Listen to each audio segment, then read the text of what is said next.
दोनों तरफ से रजामंदी हो गई। अब लोगों जरा गौर करना, शहरबानों को लाया गया, मौला हुसैन को लाया गया, बीच में पर्दा, इधर शहजादी ईरान, बीच में पर्दा, इधर शहजादे इस्लाम, बीच में पर्दा। लोगों जरा गौर करो, इधर बादशाह की बेटी, बीच में पर्दा। लोगों इधर अली का शहजादा, बीच में पर्दा। लोगों जरा गौर करो, इधर गुलामों के कांधों पे डोले में सवार होने वाली शहरबानों, इधर मोहम्मद रसूलुल्लाह के कांधों पे सवार होने वाला हुसैन, बीच में पर्दा। क्या बात है हजरत, बहुत खूब माशाल्लाह, जबरदस्त, वाह वाह। इधर इस्लाम का शहजादा, इधर ईरान की शहजादी, बीच में पर्दा। ख्याल रखना इस जुमले को जो मैं बार बार कह रहा हूँ, बीच में पर्दा। बेशक हमारे यहाँ शादियाँ होती हैं बेपर्दा। पर्दा, जी जी जी। मर्द हैं वहीं औरतें, जहाँ औरतें हैं वहीं मर्द। जहाँ औरतें खाना खिला रही हैं, नौजवान लड़के खाना खिला रहे हैं, मर्दों में खाना चल रहा है, किसी को पानी नहीं मिल रहा, सालन के डोंगे नहीं है। इधर जहाँ औरतों के खाने चल रहे हैं, एक एक टेबल पे पांच लड़के खड़े हैं। यही हाल है, यही बात है। और होश रहे, और ये बगैरत हो गई हमारी बहनें, बगैरत 3 घंटे मेकअप करके इसलिए तो जाती हैं कि गैरों के हाथ से खाना खाएंगी, शर्म नहीं आती। वाक़े से आ जाओ, मगर गैरों के हाथ का खाना ना खाओ, ये कह के चली आओ। अगर खाना खाएंगे तो किसी अपनी बहन के हाथ का दिया हुआ खाएं। बहुत खूब हजरत, वाह वाह वाह वाह, जिंदाबाद जिंदाबाद। क्या बात है भाई, तो इसीलिए हो रहा कि गैर लड़कों के हाथ का खाना खाएंगे, शर्म नहीं आती। तुम कैसी कनीज़े फातिमा हो, अल्लाह की कसम खा के कहता हूँ, जब तक के मोहम्मद की बेटी का किरदार नहीं अपनाओगी, जब तक इज्जतें तुमसे दूर रहेंगी। जिस दिन मोहम्मद की बेटी का कल्चर अपना लिया, इज्जत तेरी चौखट की पहली, तेरी चौखट की कनीज बनकर रह जाएगा। हक है, बेशक बेशक, बहुत खूब हजरत, जिंदाबाद जिंदाबाद। और खींचिए यार, जरा और खींचिए, है ना। शादी हो रही है, वो वीडियो बन रही है शादी में, कैमरे वाला अंदर दुल्हन की वीडियो बना रहा, वो बड़ी खुश है, आ गया कैमरे वाला, जरा इसका अच्छे से वीडियो बनवाओ। वो कैमरे वाला बराती, कुछ नौजवान लफंगे लड़के अंदर घुस जाते हैं, जहाँ दुल्हन तैयार हो रही है वहाँ सेल्फियां ले रहे, मने नहीं कर सकते इसलिए कि पद बहुत बड़ा, दूल्हा के साथी है। मने करोगे तो मामला गड़बड़ हो जाएगा, दूल्हा बिगड़ जाएगा। ये जो जाहिलों का सरदार बैठा है सेरा बांधे हुए, अगर ये अक्लमंद होता तो कहता खबरदार, वो पर्दे का मामला है, वहां ना जाना, वहां मेरी होने वाली बीवी भी है और कितनों की बेटियां भी होंगी। कितनों की बेटियां भी होंगी वहाँ। होटल में जिस रूम में क्या दुल्हन तैयार हो रही होती है, वहाँ बाराती जा रहे हैं, सेल्फियां ली जा रही हैं। अब कोई मना नहीं कर सकता, इसलिए कि पद बहुत बड़ा, दूल्हा के साथ ही है। लोगों, अगर अल्लाह तुम्हें कोई जरा पावर दे रहा तो उसका नाजायज इस्तेमाल ना करो। दोनों तरफ बीच में पर्दा। आए हाय हाय। शहजादी ईरान शहरबानों बोली, अब बताओ मुझे होने वाले दूल्हा, होने वाले नौशा का मुखड़ा दिखाओ, ताकि मैं देख के फैसला करूं कि शादी करना है कि मना करना है। अब जरा सुने, बड़ा नाजुक मुझे बताइए, ताकि मैं फैसला करूं, मैं फैसला करूं। और इस हद तक इस्लाम ने इजाजत दी। ये इजाजत नहीं दी है, रिश्ता हुआ इतना लंबा, मोबाइल पहुंच गया लड़के की तरफ से, और रिश्ता होकर समझ रहा है कि अब तो हो ही गई, हो ही नहीं गई। मैंने बारातें लौटती देखी हैं, बेशक बेशक, खाली मेहर के ऊपर लौट गई बारातें।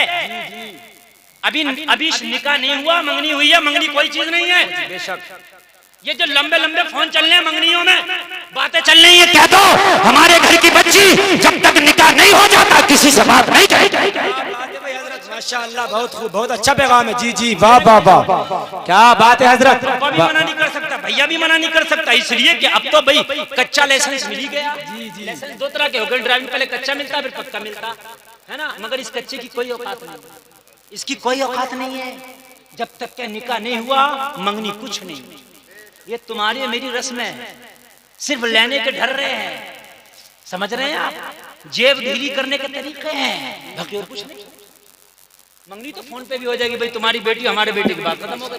दिन रखने 10 लोग आ गए, इतना भारी है दिन, रखा ही ना जा रहा।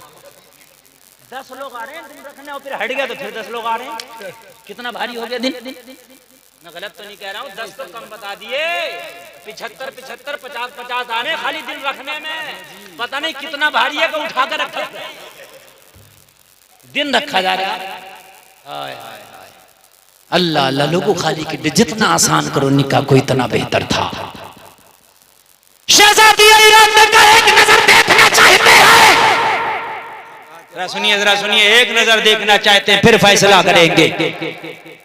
मौला हुसैन ने तो कह दिया अब्बा की मर्जी हमारी, बस खत्म हो गई। वहां तो कोई डिमांड ही नहीं थी, लेकिन शहरबानों की एक डिमांड थी, इसलिए शहरबानों देखना चाहिए। इधर से कोई डिमांड नहीं थी, मगर शहरबानों की एक डिमांड थी। अल्लाह वो डिमांड सुन क्या थी, इसलिए वो देखना चाहती थी। मौला हसन की तो कोई डिमांड ही नहीं, ठीक है, अमीरुल मोमिनीन की मर्जी, बाबा अली की मर्जी, हमारी मर्जी। बात समझ रहे कि नहीं समझ रहे? इधर से कोई डिमांड नहीं, डिमांड इधर से थी, ओनली एक डिमांड।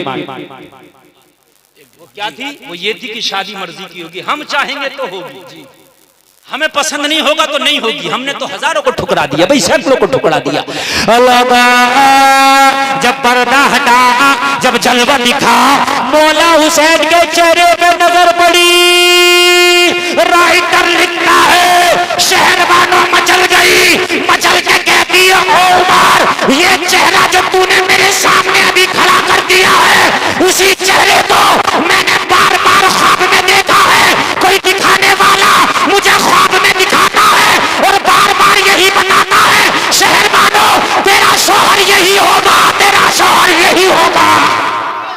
नारे तकबीर, नारे रिसालत, मजहबे इस्लाम, मसलके आला हजरत मुफ्ती गुलफाम रजा रामपुरी कहने लगी मैंने जो आज तक शादी नहीं की, बड़े बड़े राजे महाराजों को ठुकराया है, उसकी मेन वजह यह थी मैंने कसम खाई थी अगर शादी करूंगी तो ख्वाबों के शहजादे से करूंगा।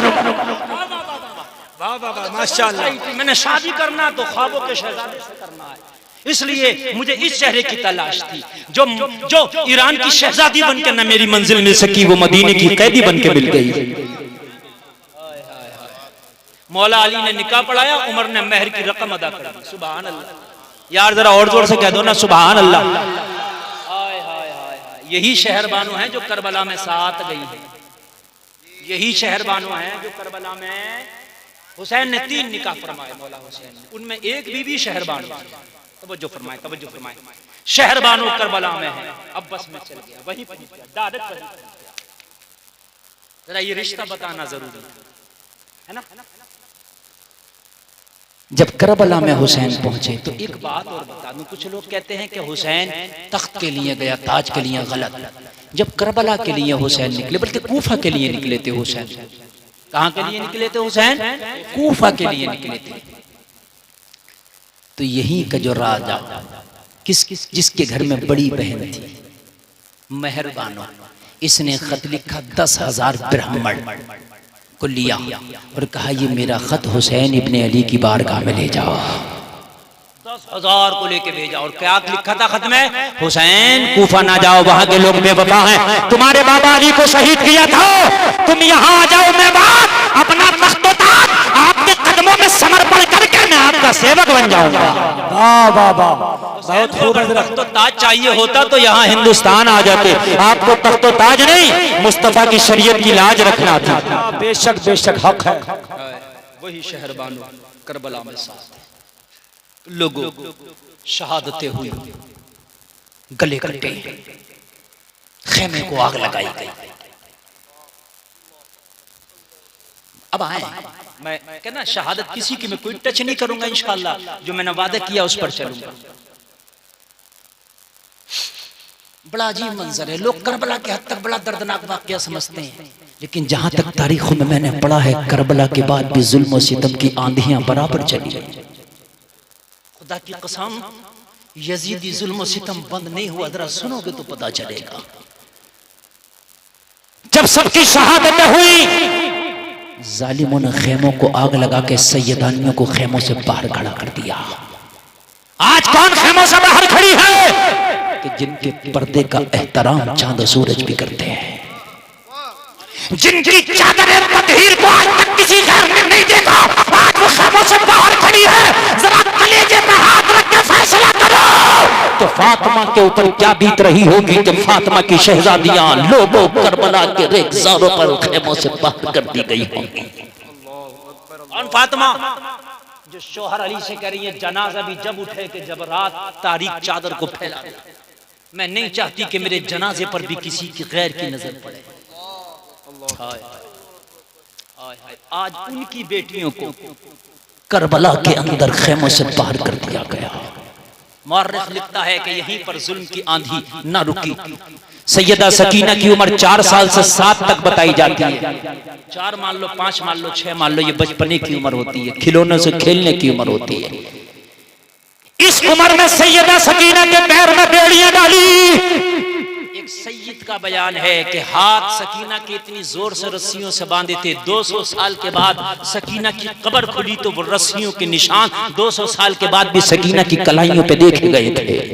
अल्लाहु अकबर, अल्लाहु अकबर। एक सैयद का बयान, लोगों जरा गौर करो। फिर इन्होंने बांधा, और बांधने के बाद 2 तरीके होते हैं ले जाने के, एक साथ में ले जाना, एक खचेड़ के ले जाना। खींच के लेके जाते थे। सैयदा ज़ैनब को जब खींचा जा रहा था रस्सी से बांधकर,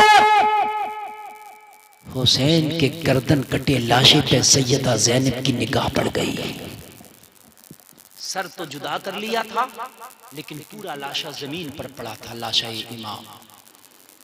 सैयदा ज़ैनब की निगाह पड़ी तो चीख निकल गई, बोली भैया ये कैसा मंजर है। मदीने में थे तो नाना के कांधों पे सवारी किया करते थे, करबला में आए तो लाश पे कैसी खाक उड़ाई जा रही है। अल्लाहु अकबर, अल्लाहु अकबर, अल्लाहु अकबर। करबला में लाश के सीधे गोरो कफन पड़ी है। करबला में कैसा मेरे भैया के लाश पर घोड़े दौड़ाए जा रहे हैं। सैयदा ज़ैनब कहती थी भाई के लाशे से जुदा ना करो, मगर कोई सुनने को तैयार ना था। ऊंट की पीठों पर सैयदानियों को बांध दिया गया, बीमार ज़ैनुल आबिदीन को कैदी बना दिया गया। ये काफिला अब करबला से चला है दमिश्क की जानिब। दमिश्क की जानिब लेके चले हैं और अपनी जीत का जश्न मना रहे थे, जीत का ये जुलूस निकाल रहे थे कि हम जीते हैं। पूरे दमिश्क में इन्होंने अपने जाने से पहले एक ऐलान करा दिया था कि करबला में हुकूमत के बागियों के सर काट के हम ला रहे हैं। दमिश्क में एक जुलूस निकाला जाएगा, दमिश्क में एक लोगों को तमाशाई बनाया जाएगा, सारे लोगों को उनके कटे हुए गले सर दिखाए जाएंगे। लोगों जरा गौर करो, दमिश्क के बाजार में सारे लोग जमा हो गए, औरतें छता पर हैं, बूढ़े हैं, जवान हैं, बच्चे हैं, सारे लोग तमाशाई बने हैं। दमिश्क के बाजार में लाके जालिमों ने सैयदानियों को सरे बाजार खड़ा कर दिया। फटे हुए चादरों से सैयदानियां अपने चेहरों को छुपाए फिरती थी। सैयदा सकीना चादर के फटे हुए टुकड़ों से अपने चेहरे को छिपाए फिरती थी। नजर उठाने की ताब ना थी। पूरा दमिश्क कोई ताली बजा रहा था, कोई हंस रहा था, कोई खुशी के नारे लगा रहा था। उन्हें पता नहीं था तुम आज जीते नहीं बल्कि हार गए कयामत तक के लिए। कौन बंदा था? छतों पे चढ़ के लोग तालियां बजा रहे थे। लोग कुछ जिसके हाथ लगता पत्थर भी मार दिया करते थे कि ये बाग़ी हुकूमत है।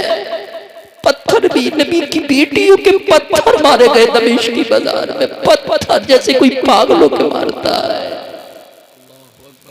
मालूम है किन के मारे गए? जो कई दिन के भूखे प्यासे, कई दिन के मुसाफिर थे, उनके पत्थर मारे गए। जिन्होंने जवानों के लाशें देखे उनके पत्थर मारे गए। जिस ज़ैनब के बेटे सामने कटे उस ज़ैनब को पत्थर मारे गए।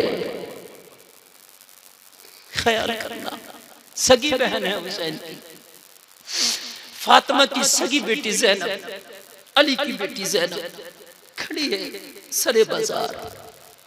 कोई पुरसाने हाल नहीं, कोई कुछ पूछता नहीं। शोर इतना है कि कान पड़ी आवाज नहीं आती।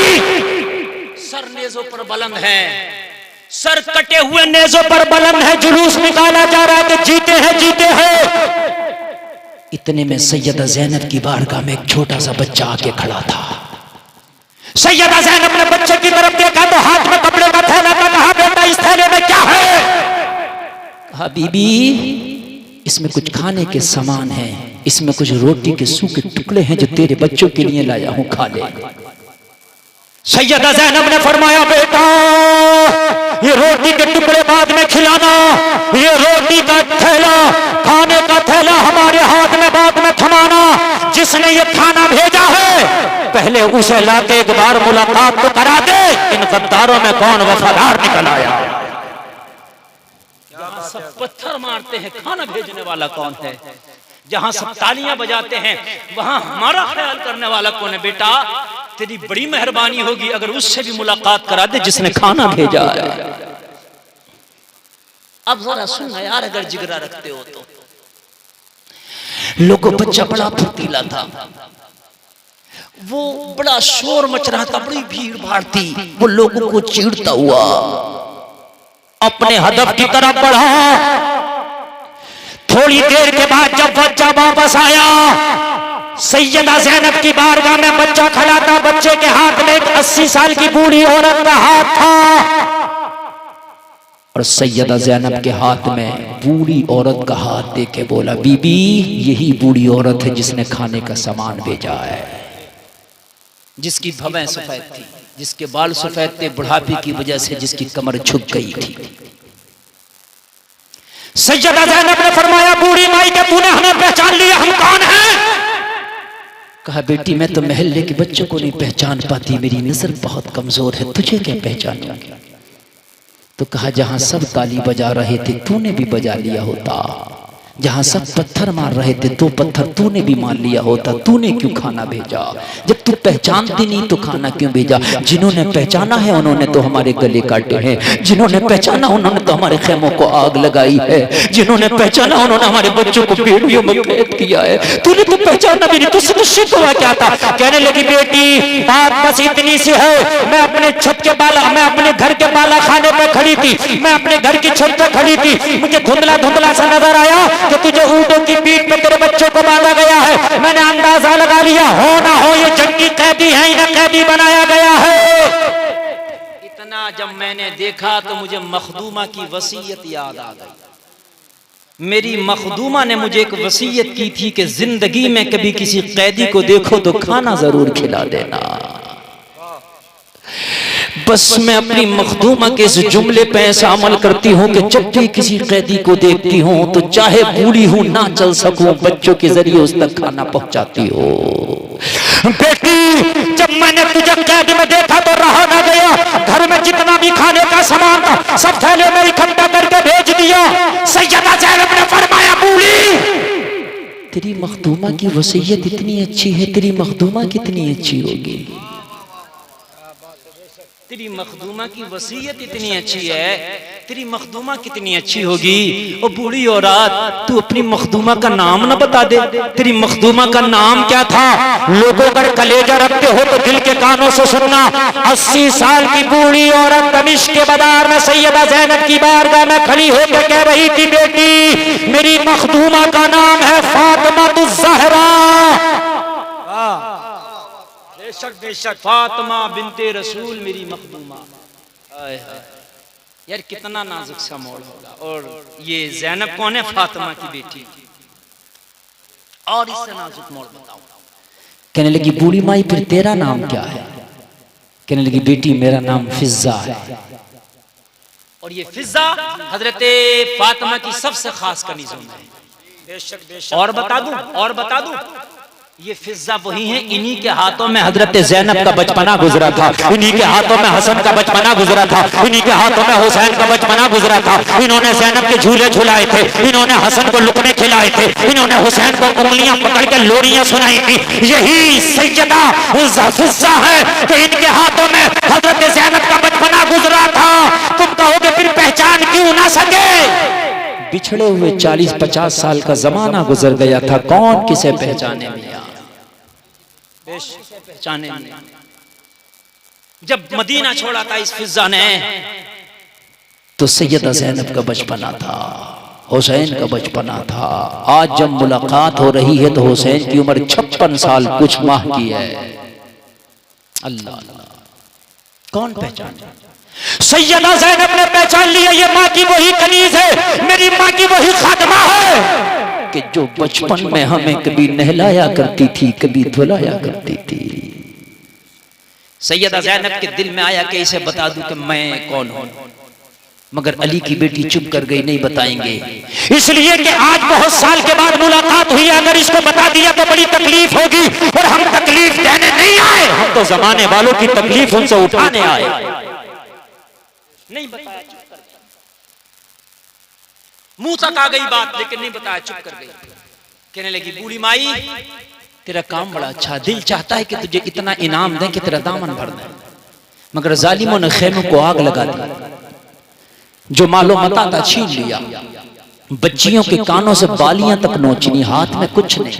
बूढ़ी जाने लगी, कहने लगी बेटी मैंने तुझसे कुछ मांगा ही नहीं, मुझे कोई बदला नहीं चाहिए, तो मखदूमा की वसीयत में मैंने खाना भेजा था, मुझे कुछ नहीं चाहिए। जाने लगी सैयदा ज़ैनब ने दामन पकड़ लिया, जाती कहाँ है?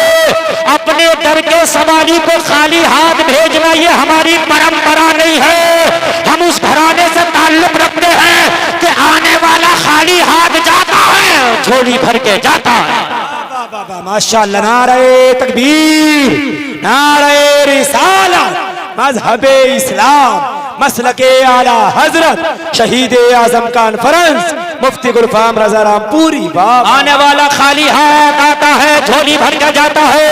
वो बूढ़ी माँ अभी ऐसे क्यों जाती है?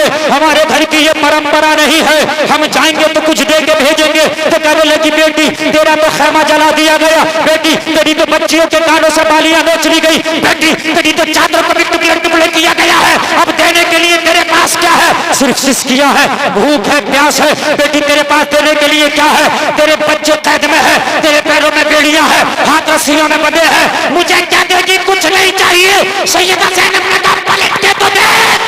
जाहिरी माल नहीं है, मगर जबान में इतनी ताकत है, कोई तमन्ना हो तो बता दे, दुआ कर देंगे, अल्लाह मरने से पहले पूरी कर देगा।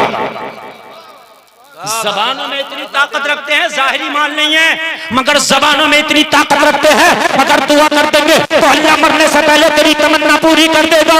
बता, अगर कोई तेरी तमन्ना हो तो बता। तमन्ना तो बूढ़ों की भी होती है, आरज़ुएं तो बूढ़ों की भी होती है। जी जी बेशक बेशक, तो ज़ईफ़ों की भी होती है। जी जी हक हो है। सकता है बूढ़ी माँ तेरी कोई आरज़ू रही होगी, हमारी जबानों का असर खत्म नहीं हुआ है, हमारा माल अगर छीन लिया गया, गरीबुल वतन है, कैदी बना दिए गए, लेकिन जबानों में जो ताकत अल्लाह ने दी है वो खत्म नहीं हुई। बता क्या तमन्ना है? इतना कहा तो बूढ़ी के चेहरे पर खुशी के आसार नुमाया हुए, जैसे किसी बादशाह को खोई हुई सल्तनत मिल गई हो, जैसे किसी बीमार को शिफा मिल गई हो, जैसे किसी माँ का खोया हुआ लाल मिल गया हो। चेहरे पर मुस्कुराहट आई, खुशी के आसार नुमाया हुए, कहने लगी बेटी वाकई अगर तू दुआ करते तो कबूल होती है। सैयदा ज़ैनब ने फरमाया हाँ, हमारी दुआएं कबूल नहीं होंगी तो कायनात में फिर किसकी कबूल होगी? जी जी बहुत खूब हजरत, बेशक हमारी तो हमारा नाम लेकर जो दुआ कर दे उसकी कबूल बेशक, हक है बेशक। हमारे सदक़े में लोगों की दुआएं कबूल होती है, हमारी तो हमारी बता, अगर कोई तमन्ना हो तो दुआ करके जाएंगे। हमारे जाहिरी असबाब ना देख, हमारी जबान की ताकत अलग है। बेशक बेशक। कहने लगी बेटी तमन्ना तो है, बुढ़ापे में एक आरज़ू है मेरी, अगर वो आरज़ू पूरी ना हुई ना तो जिंदगी से शिकायत रह जाएगी।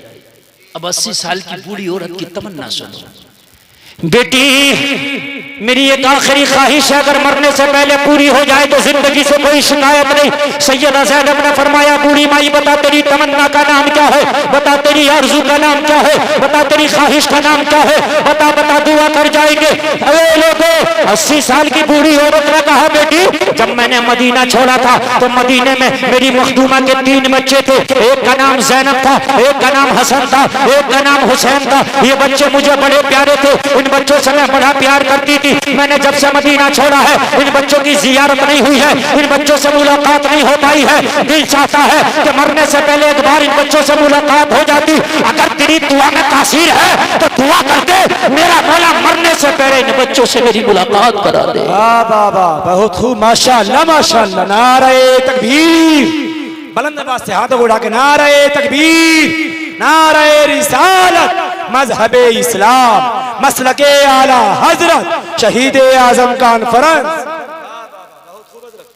तकदीर ने किस मौके पे लाके मिलाया। जी जी चाहती थी छिपाना, लेकिन मोड़ वो आ गया। अली के घर वाले किसी से वादा कर लेते हैं ना, तो वादे से नहीं फिरते, अपनी गर्दन पे छुरी चलवा देते हैं, गर्दन कटा देते हैं, मगर रब की कसम वादे से नहीं फिरते। ये अली के घर वालों का मिजाज। वादे से नहीं फिरते। पहले तो अपने आप को छिपाना चाहती थी, तकलीफ होगी अगर इसे बताऊंगी तो, लेकिन जब वादा कर लिया कि तेरी अगर कोई तमन्ना हो तो बता, दुआ कर जाएंगे। कहा बेटी दुआ कर दे मरने से पहले मुलाकात फातिमा की बेटी से हो जाए।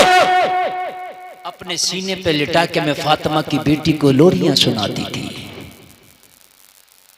मेरी मखदूमा तो ना रही दुनिया में, मगर उनके बच्चों से एक बार मिलना चाहती। जिस्म कमजोर है, बदन कमजोर है, लंबा सफर नहीं कर सकती, कोई ऐसा मौका आ जाए कि उनकी जियारत कर लो। सैयदा ज़ैनब ने फरमाया, बूढ़ी माई समझ ले तेरी तमन्ना पूरी हो गई, तेरी दुआ अल्लाह ने कबूल कर ली।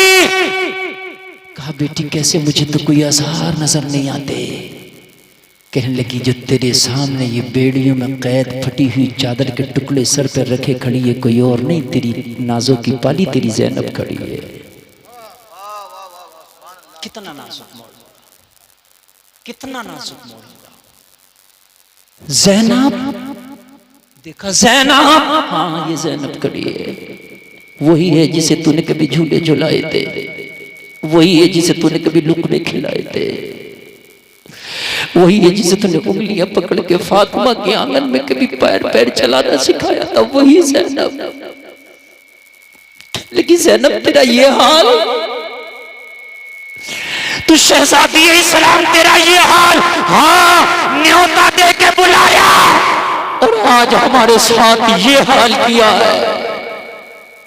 उम्मत के बागियों ने बेवफाई कर दी। फिजा कहने लगी मेरा हुसैन कहाँ है? कहने लगी पलट के दे, वो जो नेज़े पे कटा हुआ सर कुरान पढ़ता है वही तेरा हुसैन है। वो जो कटा हुआ सर नेज़े पे बुलंद कुरान पढ़ता है वही तेरा हुसैन है। वो जलसे में बैठने वालों कितना नाजुक खोदा, सैयदा ज़ैनब को बेहोश उतारी हो गई, कदमों पे गिर गई। हो शायद तो बड़ी जालिमो, तुमने हुसैन का गला नहीं काटा, वो सगा है मुस्तफा काटी है। जी जी जी जी, हुसैन के गले पर खंजर नहीं चलाया, वो सगा है मुस्तफा काटी है। मैंने इसको एक बार नहीं बार बार मुस्तफा को चूमते देखा था, बार बार मुस्तफा हुसैन को चूमते भी थे और सूंघते भी थे।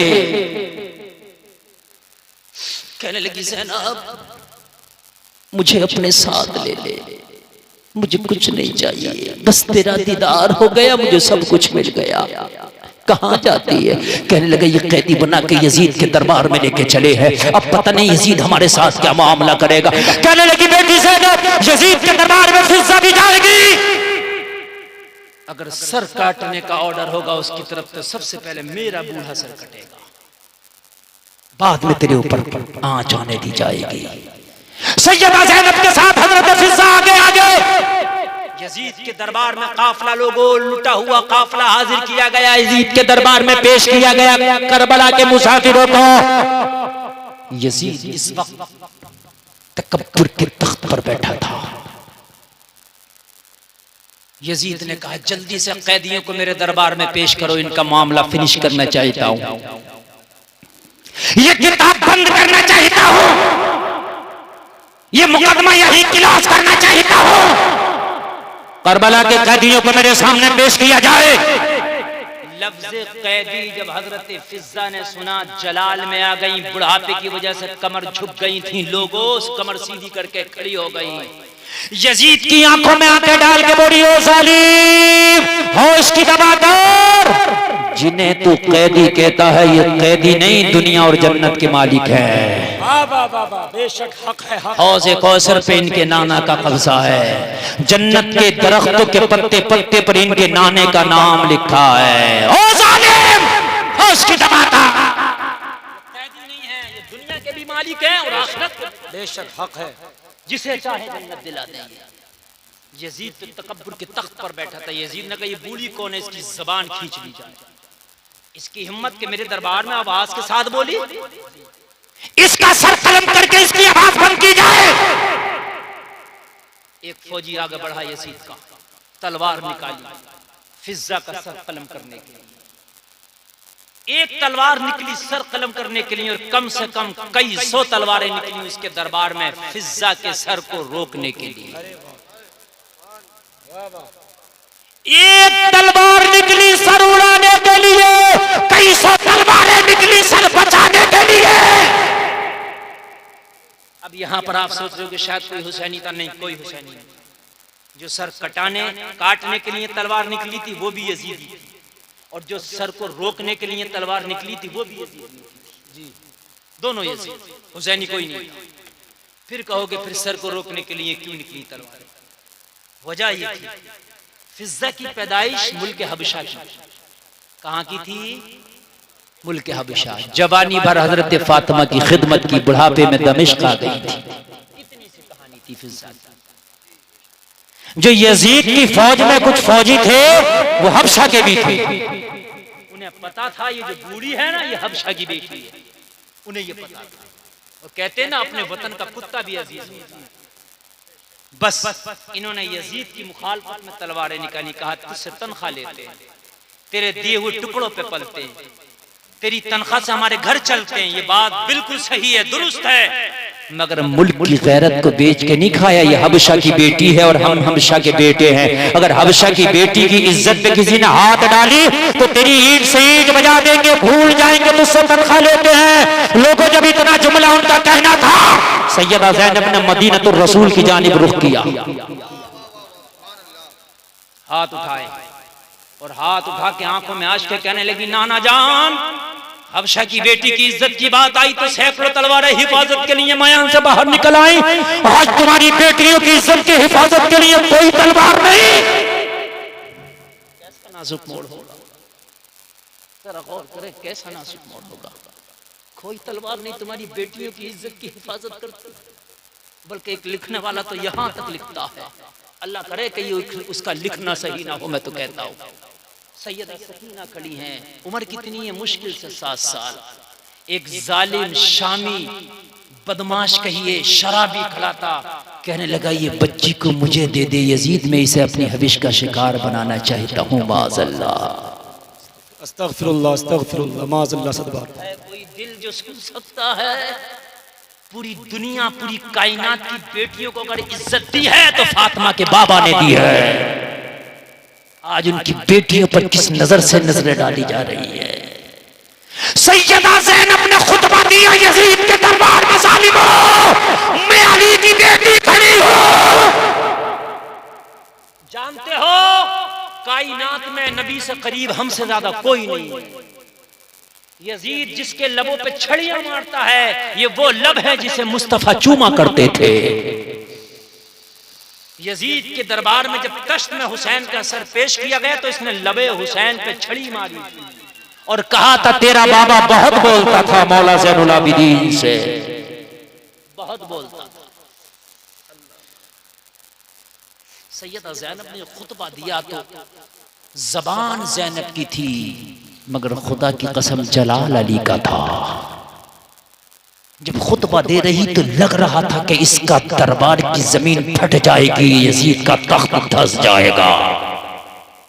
सैयदा ज़ैनब के खुतबे ने सबको रिक्कत अंगेज कर दिया। यजीद मामले को भाग गया। अगर ज़ैनब कुछ देर और बोलती रही तो ये तख्त मेरे नीचे से छिन सकता है। फौरन हुक्म दे दिया कि इनको कैद खाने में डालो जल्दी से। फौरन हुक्म दे दिया। लोगों, नबी के घर वालों को यजीद ने अंधेरे कैद खाने में डाला। जिगर है तो सुनो, और टाइम है ना अभी सुनने का, सुनो। अगर जिगर है और टाइम है तो सुनो। सैयदा सकीना को बाबा की याद आती तो सिसकियां लेती। रोजाना बाबा से कुरान सुनती थी सैयदा सकीना। कहने लगी फूफी ज़ैनब आज कुरान कौन सुनाएगा? सैयदा ज़ैनब ने फरमाया सकीना, हुसैन ने मुझे अमानत के तौर पर तुम्हें सौंपा है, कुरान चाहिए तो फिर तेरी फूफी तुझे ज़ैनब सुनाएगी। पानी कैद खाने में नहीं, सैयदा तयम्मुम करती है और कैद खाने में सैयदा कुरान पढ़ती है। हाय हाय हाय, अली की बेटी कैसा कुरान पढ़ती होगी बताने की जरूरत नहीं, अंदाजा खुद लगा लो। ये कारियों के कारी है, दुनिया को कुरान पढ़ना इन्होंने बताया। इमाम ज़ैनुल आबिदीन ने फिर कुरान पढ़ा। सकीना, तेरे दिल को अगर कुरान से तसल्ली होती है तो ज़ैनुल आबिदीन भी पढ़ेगा। कुरान पढ़ने में अजीब सा एक दर्द था, अजीब सा एक दर्द था। यार वो तो कारी वो है कि दुनिया में उनके मुकाबले का कोई कारी नहीं। गुलफाम का दावा है कुरान नाजिल भी इनके घर में हुआ और दुनिया को पढ़ना भी इन्होंने बताया। आए आए। पढ़ते पढ़ते इमाम ज़ैनुल आबिदीन ये आयत पढ़ रहे थे, सुनना अगर कलेजा रखते हो तो। कैद खाने के दीवार के किनारे से एक शख्स गुजर रहा था और कुरान की तिलावत चल रही थी और इमाम ज़ैनुल आबिदीन ये आयत पढ़ रहे थे, कुल्ला अस्अलुकुम अलैहि अजरन इल्लल मवद्दत फिल कुर्बा। तर्जुमा सुन लो। नबी फरमाते, दुनिया वालों मैंने तुम्हें ईमान दिया, मेरे सदक़े में तुम्हें इज्जतें मिली, मेरे सदक़े में तुम्हें दौलतें मिली, मेरे सदक़े में तुम्हें घर मिला, मेरे सदक़े में तुम्हें दर मिला, मेरे सदक़े में तुम्हें जन्नत मिलेगी। इसके बदले में मैं कुछ नहीं मांगता, इल्लल मवद्दत फिल कुर्बा, बस मेरे घर वालों से मोहब्बत कर लो, यही मांगता हूं। जा रहा था कैद खाने की दीवार से, हुसैन का बेटा पढ़ता जा रहा था,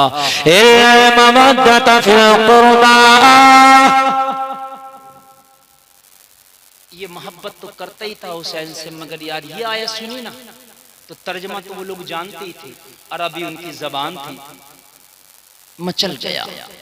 उसे क्या पता कौन तिलावत कर रहा, उसे क्या पता कौन पढ़ रहा है।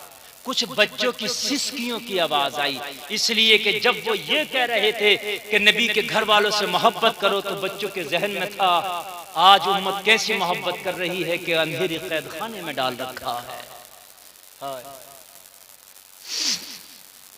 दगा मिली थी अपनों से, दगा मिली सी अपनों से। तकलीफ जब अपने से दगा मिलती है ना तो तकलीफ ज्यादा होती है। जब खंजर अपने का होता ना तो कारक सीने में दर्द होता है। बच्चों की सिसकने की आवाज आई, ये घर गया, इस पर अजीब सी रिक्कतदारी थी। बीवी ने पूछा तुझे क्या हो गया, घर से गया था तो तेरा चेहरा उदास ना था, आया है तो चेहरा उदास है, आया है तो तेरा चेहरा जर्द है, आया है तो आंख में आंसू है, आया है तो बदन कांपता है। कहने लगा क्या करूं, मैंने किसी कैदी की कुरान की तिलावत क्या सुनी कि मेरा दिल पिघल गया। कैद खाने में कुछ बच्चों की भी सिसकने की आवाज आती है। यजीद बड़ा जालिम है, पता नहीं कब से इसने इन बच्चों को खाना नहीं दिया है जो कैद खाने में कुरान पढ़ रहे हैं। भूखे हैं, सिसकियों की आवाज बाहर आ रही थी बच्चों की। ए मेरी बीवी अगर घर में कुछ खाने का सामान हो तो दे दे, कैद खाने में जाके उन कैदी बच्चों को खिलाऊंगा। बीवी का जुमला सुनना नाक मार के जिंदा दिल मुसलमानों, बीवी पत्नी हुसैनी थी। कहने लगी आज हुसैन की आपने बड़ा कर पाया है, आज घर में जितना भी सामान था सब इकट्ठा करके हुसैन के नाम का तोशा बनाया है। मैंने हुसैन के नाम का तोशा बनाया था, जा घर से बाहर ले जाकर गरीबों में तकसीम कर देना। आज हुसैन की याद में बड़ा तड़पाया था। मैंने सुना है कि हुसैन के साथ कुछ करबला में शायद गलत हुआ, ये खबर अभी इसको छिपाया जा रहा था, इस खबर को ज्यादा उड़ाया नहीं जा रहा था। सैयदा ज़ैनब ने खुतबा ही दिया था तो दरबार से हटा दिया गया। ये बात छिपाई जा रही थी कि इन्होंने क्या किया, बस ये बताया जा रहा था कि हुकूमत के जो बागी थे उनसे जंग हुई है। ये नहीं बताया था कि नबी के घर वालों से जंग हुई है। कहने लगी मैंने हुसैन के नाम के तोशे बनाए हैं, जब उनको जाके खिला, गरीबों को तो खिलाना ना, कैदी से ज्यादा गरीब कौन होगा। हुसैन का नाम का लेकर तोशा लेके लोग दरोगा जिंदान के पास खड़ा था। कैद खाने के दरोगा से कहने लगा अगर तेरी इजाजत हो तो थोड़ी देर के लिए मुझे इजाजत दे दे, अंदर जाके जो बच्चे भूखे कैदी हैं उन्हें खाना खिला दो, अगर इतनी इजाजत। दरोगा जिंदान कुछ नरम दिल था, इसको पता था कि अंदर कैद खाने में कौन है, कुछ नरम दिल था। कहने लगा जल्दी जाना जल्दी आना, इसलिए कि मेरी ड्यूटी बदलने का वक्त आ गया है। मेरी जगह दूसरा आ गया ना, तुझे देखेगा ना तो तेरी भी खैर नहीं मेरी भी खैर नहीं। अंदर गया, खाना ले जाके इमाम से मुलाकात करके बोलो ये कुछ खाना लाया हूं खिला दो। मेरे इमाम ने कहा किस लिए लाया है? कहा मेरी बीवी ने हुसैन के नाम का तोशा बनाया था, गरीबों में बांटना था, कैदियों के लिए ले आया। सैयद ने कहा सुन, जिनके लिए लाया है पता है कौन है? तेरे सामने जो खड़ा है हुसैन का सगा बेटा ज़ैनुल आबिदीन खड़ा है। हमारे नाम का तोशा हम ही तो ले आया। ये कैसा नाज़, यकीन मानना इस वक्त का हाल मेरा खुद का ये है ना कि अंदर से दिल कांपता है इन चीज़ों को बयान करने में, दिल कांपता है। लोगों आखिरी बातें बताऊं, तकरीर बहुत लंबी हो गई, सुनिए, कभी फिर भी आना हुआ ना तो इंशाल्लाह फिर बातें करबला बताऊंगा। जब कैद खाने से निकाला बात थोड़ी सी फैली, क्या हुआ है करबला में सर बागियों का नहीं काटा बल्कि जन्नत के मालिकों का काटा है। जब बताया जो असल खिलाफत के हकदार थे उनका काटा है। मखदूम इब्ने मखदूम का गला काटा है। कैद खाने से बाहर निकाला गया। बाहर निकालने के बाद में मामला ये था कि बात यजीद के हाथ से बाहर निकलती जा रही थी। लोग बगावत करने पर बुलाए थे, लेकिन बहुत चतुर था ये। कहने लगा जो हुआ वो हुआ, मेरे सामने नहीं हुआ था, मैंने ये सब नहीं कहा था, मेरी मंशा ये नहीं थी, मेरी मर्जी ये नहीं थी, मैंने सब ये नहीं कहा था कि इस तरीके से करना, मैंने ये कहा था हुसैन इब्ने अली को मेरे पास लाना, आपसी बात होगी, मामला हल हो जाएगा, मगर मेरी इजाजत के बगैर ये सब कुछ किया गया, लिहाजा मैं शर्मिंदा हूं, मुझे अफसोस है। अब हुसैन के वारिस जो ज़ैनुल आबिदीन है उनसे पूछा जाए, जो वो चाहेंगे वो मैं कर दूं। इसने देखा मामला निकलता चला जाएगा, बगावत हो जाएगी, जो वो चाहेंगे मैं कर दूंगा।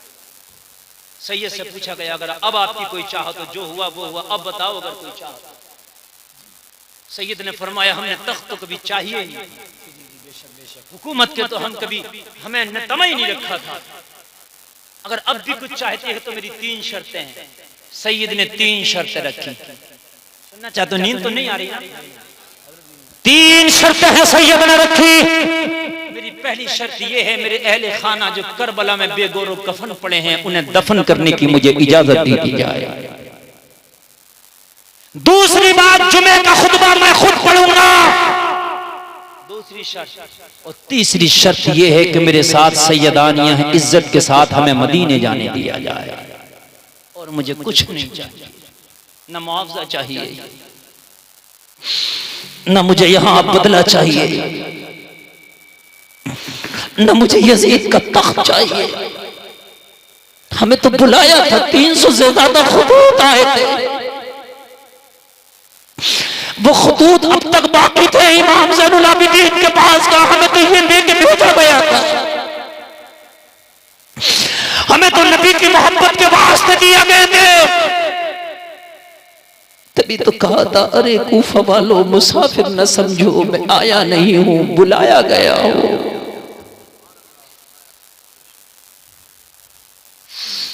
जुमे का दिन है, मस्जिद के मिंबर पे अली का पोता बैठा है, जिस मिंबर पे कभी मौला अली खुतबा देते थे आज ज़ैनुल आबिदीन बैठे हैं। जुमे का दिन है, मुअज्जिन अज़ान पढ़ने लग गया, चंद जुमले बोले थे मुअज्जिन ने। एक जुमला अज़ान में आता अशहदु अन्ना मुहम्मदर रसूलुल्लाह। जब मुअज्जिन ने ये जुमला पढ़ा, इमाम अपने मिंबर से खड़े होकर बोले रुक जाओ, अरे कूफा वालों, ये मोहम्मद तुम्हारे नाना का नाम है, ये मेरे नाना का नाम। गला काटा है करबला में, मगर यजीद काट के भी हार गया, हम कटा के भी जीत गए। जब तक नमाजें आज़ानें रहेंगी हमारा नाम चलता रहेगा। जब तक नमाजें पढ़ोगे और नमाज में पढ़ोगे अल्लाहुम्मा सल्ली अला मोहम्मद व अला आले मोहम्मद, ओ कूफा वालों सुन लो, आले मोहम्मद में में कोई और नहीं है, ज़ैनुल आबिदीन खड़ा है। और सर काटने वालों और मस्जिद में नमाज पढ़ने वालों, ये मोहम्मद कौन है जरा मुझे बताओ, जिसका नाम अजाना में लेते हो? उसी हुसैन का नाना है कि जिसका सर काट के आया। लोगों, फिर कूफा की जामा मस्जिद में एक वक्त ऐसा आया कि इसी वक्त लगता था कि हुसैन का बेटा क्या बोल रहा है, हुसैन का बेटा क्या बोल रहा है, यजीदियों पर कयामत आ लगी है। लोगों फिर सोचा कि तख्त छिन जाएगा। यार इनकी तलवारें तो बड़ी बात, अगर ये खुतबा दे देना तो यजीदियों का तख्त छिन जाए, जमीन बोस हो जाए इनकी टोपियां, इनकी तलवारें चले तो क्या। फिर कहा जल्दी से नमाज शुरू करो। ओ कमेटी वालों, रहमतुल्लाह अलैहि कमेटी वालों, बस 1 मिनट बोलने तो बात पूछना, मैं डिस्टर्ब नहीं चाहता। मालूम है मैं किस मरहले से गुजर रहा हूं। एक वक्त जरा सा भी मुझे डिस्टर्ब बर्दाश्त नहीं है। ये अली के घर वालों का वो मंजर मैं बयान कर रहा हूँ, मालूम है आपको, आसमान का कलेजा फट जाता है, जमीन को अगर इजाजत होती फट जाती, यजीदियों को अपने अंदर समो लेती। वो तो इम्तिहान होना था लोगों, ये वादा किया था, अली का बेटा वादा निभा के गया। बदर के मैदान में मुस्तफा पहुंचे तो अल्लाह फरिश्तों की जमात को भेज दे मदद करने के लिए। और कुरान में कहता वांतुम अज़िल्ला, जब तुम निहत्ते थे तो हमने तुम्हारी मदद की। क्या करबला के मैदान में हुसैन की मदद नहीं करता मौला? बिल्कुल करता, मगर करबला के मैदान में सर कटाना ही हुसैन की जीत थी। सर कटाना ही हुसैन की जीत थी। अल्लाह अल्लाह, जरा गौर करो। जुमे का नमाज हो गई, खुतबा हो गया, तैयारी हो गई, काफिला मदीने वापस जाएगा। तैयारी हो गई, काफिला मदीना वापस जाएगा। लेकिन जब काफिला मदीने से आया था तो साथ में अली असगर थे, लेकिन वापस जा रहा तो अली असगर नहीं। हाय हाय लोगों, अगर तुम कहीं जाओ ना, तुम्हारे साथ अगर कोई जानवर हो, वो जानवर तुमसे छिन जाए, मर जाए, तब वापस होते हो ना, तब तुम्हारा दिल तड़पता। यार जब अली असगर काफिले में नहीं था, जब काफिला वापस हुआ होगा तो सकीना का दिल क्या बोला होगा। एक बहन थी सुगरा नाम की, हुसैन की बेटी की, मदीना में रह गई। वो अली असगर से बड़ा प्यार करती थी, बहुत ज्यादा। होता है छोटा भाई होता तो बहनें खिलाती हैं, सैयदा सुगरा बहुत खिलाती थी। ये इनकी तबीयत अलील थी। जब ये करबला के लिए मदीना से काफिला निकला था तो इन्हें नहीं लेके गए थे। इन्होंने सकीना से वादे दिए थे अली असगर को अच्छे से खिलाया करना, मेरी याद नहीं आने दिया करना। सकीना, मुझसे अली असगर बड़ा प्यार करता है, कभी भी ना सुगरा की याद किया करे तो इसे तू खिलाया करना। जब काफिला वापस हो रहा था ना तो सुगरा का वो भाई अली असगर काफिले में नहीं था। सकीना ने कहा फूफी ज़ैनब, जब मदीना में सुगरा ने पूछ लिया मेरा अली असगर क्या है तो सकीना जवाब क्या दिया।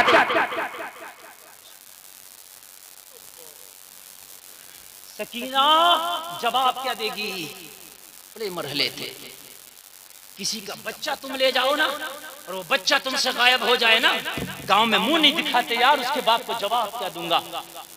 ये तो सुगरा ने कहा था मैं अपनी अमानत सौंप रही हूँ सकीना, इसको मेरी याद ना आने देना, मेरी तबीयत अच्छी हो जाएगी। बाबा हुसैन ने वादा किया है मुझे मदीना से बुला लेंगे भाई अली अकबर को भेज के।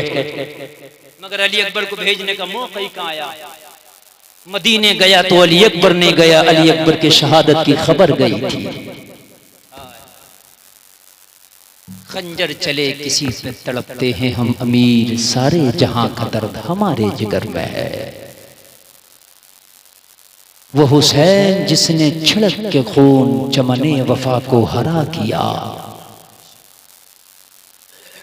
वो सनानो तीर की दावतें, वो अली के लाल की हिम्मतें, कभी बेज़बां का गला दिया, कभी नौजवां का जिगर दिया।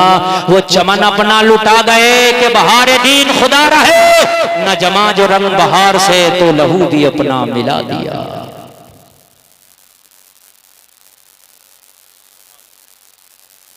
शाम का अमीर शाम के अंधेरों में गर्क हो गया। यजीद की कब्र का कोई अता पता नहीं।